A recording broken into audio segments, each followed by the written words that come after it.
Terima kasih Timbalan Speaker di atas peluang yang telah diberikan kepada saya untuk turut serta dalam membahaskan laporan Ketua Audit Negara. Saya ingin terus menarik perhatian Timbalan Speaker kepada muka surat 57 laporan Ketua Audit Negara yang menyentuh tentang pencapaian pelaksanaan projek pembangunan RMK 12 sehingga 31 Disember 2023.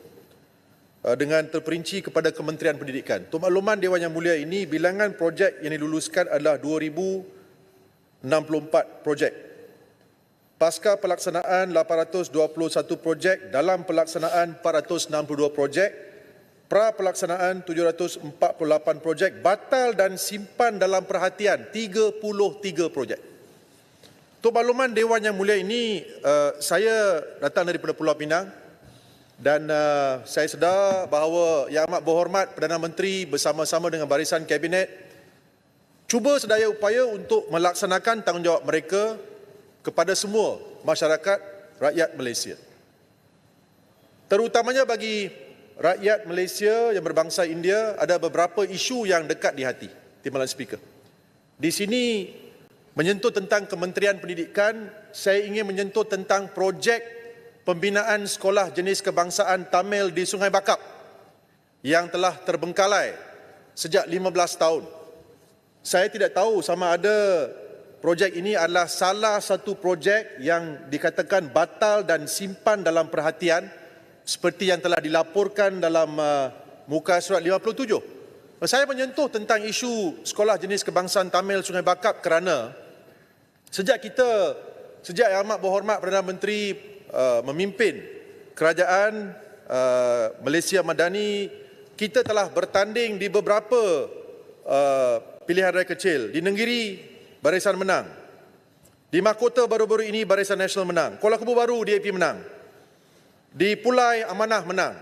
Di Simpang Jeram, Johor, Amanah menang. Di Sungai Bakap, PKR kecundang. Salah satu faktor yang menyebabkan kekalahan kita di Sungai Bakap adalah isu pembinaan sekolah jenis kebangsaan Tamil Sungai Bakap. Untuk makluman Timbalan Speaker, dalam konteks laporan Ketua Audit Negara, peratusan orang India keluar mengundi tidak begitu banyak kerana ada pihak-pihak yang memainkan isu kegagalan kita melaksanakan pembinaan sekolah jenis kebangsaan Tamil ini sebagai salah satu isu ketika kita hangat berkempen pada masa itu. Sebagai seorang penyokong tegar BMX yang menyokong beliau sejak permulaan reformasi, saya cuma menggunakan kesempatan ini untuk menyeru Kementerian Pendidikan untuk melaksanakan, menyempurnakan pembinaan projek pembinaan sekolah jenis kebangsaan Tamil Sungai Bakap. Kerana saya dengar bahawa Timbalan Perdana Menteri pada ketika itu memberi komitmen, Yang Berhormat Bagan Datuk, dan saya mengalu-alukan komitmen yang telah diberikan oleh beliau. Saya berharap bahawa projek pembinaan sekolah jenis kebangsaan Tamil Sungai Bakap ini dapat dilaksanakan, dimulakan dan dibinakan seberapa cepat yang mungkin. Dan saya juga ingin tanya, apakah yang berlaku kepada jumlah 3.5 million itu yang telah 5 juta yang diagihkan kepada sekolah tersebut ketika pemerintahan Yang Berhormat Pekan pada suatu masa. Beralih kepada satu lagi isu, Timbalan Speaker, sebelum saya mengakhiri perbahasan saya. Saya tidak lihat dalam laporan Ketua Audit Negara apa-apa audit dibuat ke atas lembaga kelayakan profesion undang-undang yang ditubuhkan di negara kita sejak 1976, di mana semua pelajar-pelajar yang memperolehi ijazah di luar negara, terutamanya di United Kingdom, perlu balik dan menduduki peperiksaan CLP. Saya difahamkan bahawa sekarang tiap-tiap pelajar yang menduduki peperiksaan CLP perlu membayar RM5,800 seorang. Dan jumlah pelajar yang menduduki peperiksaan CLP adalah 1,400 pelajar. Bayangkan, kalau tiap-tiap tahun seorang pelajar membayar RM5,800 kali 1,400 pelajar, jumlahnya mencecah 8 juta. Kutipan yang dibuat oleh Lembaga Kelayakan Profesion Undang-Undang. Persoalan saya, Di manakah wang ini disimpan? Berapakah kutipan wang ini? Saya mengadu kerana ramai di luar sana setiap kali duduk untuk peperiksaan CLP gagal. Daripada 1,400 pelajar, hanya 20% sahaja yang lulus. Persoalan saya, apa yang berlaku kepada kutipan untuk yuran peperiksaan ini? Adakah lembaga kelayakan profesion undang-undang ini telah diaudit oleh audit negara? Saya menyeru perkara-perkara ini dijawab oleh Timbalan Menteri atau Menteri apabila memberi penjelasan dan penggulungan selepas nanti. Terima kasih Timbalan Speaker di atas peluang yang diberikan. Silakan Yang Berhormat Menteri. Terima kasih Dato' Yang Ketua. Merah menyala si buah ceri. Wah, suruh pandai. Sungguh cantik berseri-seri. Terima kasih berbahas hari ini. Dengar semua, ini jawapan yang diberi. Bagi pihak kerajaan dan Jabatan Audit Negara, saya mengambil peluang ini untuk mengucapkan jutawan terima kasih kepada semua ahli-ahli yang berhormat yang telah mengambil bahagian di dalam perbahasan ke atas usul laporan Ketua Audit Negara 3/2024. Dato' Yang Ketua, ada 3 yang berhormat telah menyentuh mengenai hal-hal berkaitan kementerian. Mereka adalah Yang Berhormat Sempurna, Yang Berhormat Jelutong dan Yang Berhormat Arau. Saya percaya ketiga-tiga ini tidak ada di sini. Ada, Jelutong ada. Jelutong ada. Jelutong ada, sentiasa ada. Ada mesyuarat sekarang? Tidak, parlimen lagi penting, Yang Berhormat. Kita sentiasa di sini. Saya dapat WhatsApp katakan... Bukan macam Perikatan Nasional, ramai yang tak ada. Ini apa ni sangkajak ni? Cakap. Yang Berhormat, jadi saya berjawab kepada perkara yang dibangkitkan oleh Jelutong lah.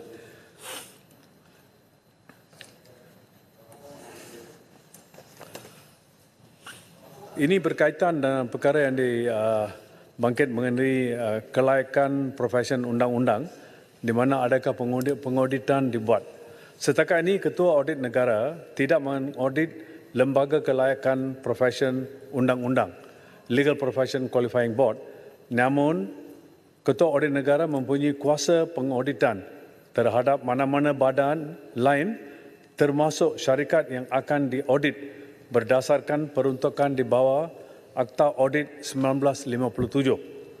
Ianya merujuk kepada Sub Perangan 5/1/D/I dan -2 dan -3 Akta 62. Sama ada badan termasuk syarikat tersebut menerima pemberian pinjaman kepentingan share melebihi 50% serta yang menerima jaminan kerajaan. Pada masa ini, Lembaga Kelayakan Profesion Undang-Undang tidak termasuk dalam senarai badan lain termasuk syarikat yang telah diwartakan.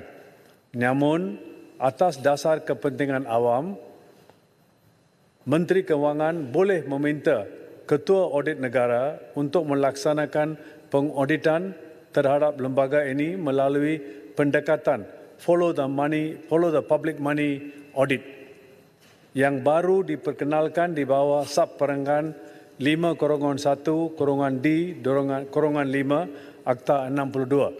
Sekiranya Lembaga Kelayakan Profesion Undang-Undang menerima wang awam sebagaimana yang diperuntukkan di bawah Akta 62.